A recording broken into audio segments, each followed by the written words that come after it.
After avoiding it all my 6th grade year, Mr. Saylor called me up the late summer before I went into 7th grade. And on the phone call, he told me that I had no choice but to run cross country. He wanted to take my no as an answer.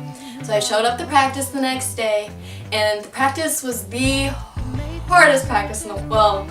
Practice itself wasn't hard, but it was very hard for me. I walked and cried basically half of it because I didn't know how to run for more than 5 minutes at a time. At the end of practice, I was handed a uniform and told I had to run in the meet the next day. I faked a smile, took the uniform, and with a push from my parents, I showed up to Ovid Elsie to race 2 miles. I finished the race with a time of 17:37. And no, second short from Fettiwa. Tell me about it. I didn't know what a good time was or how to pace myself, but I knew that I finally crossed the finish line, and that feeling was so rewarding. The love I got from everyone was overwhelming. I fell in love with the sport immediately. The last place runner got just as much love as the first place runner, and that was so amazing to me.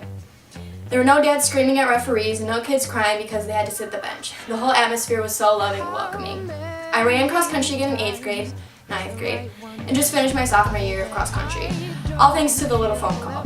My 2-mile time has dropped significantly, and I can now run a 5K, or 3 miles, in 20 minutes 57 seconds. Never would I have thought that I'd ever be able to experience the success that I got to experience this season. I've been running every day after school since cross country ended, whether I like it or not. Running miles and miles releases so much adrenaline that builds up in my body throughout the day, and all my stress can be burned away. Long runs are my time to think about what happened during the day, my time to take out frustration by pushing myself through the pain that my legs endure when I run up the Calice Road hills. After school practices with the nicest, most genuine people in the school are my time to laugh and smile after a day filled with irritation from guys that do every last thing they can just to annoy me. So many great relationships have been made because of this sport.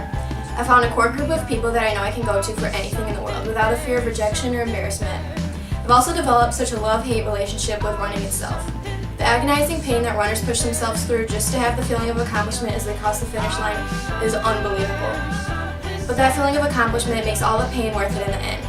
And the hugs and smiles from your competition are just the cherry on top.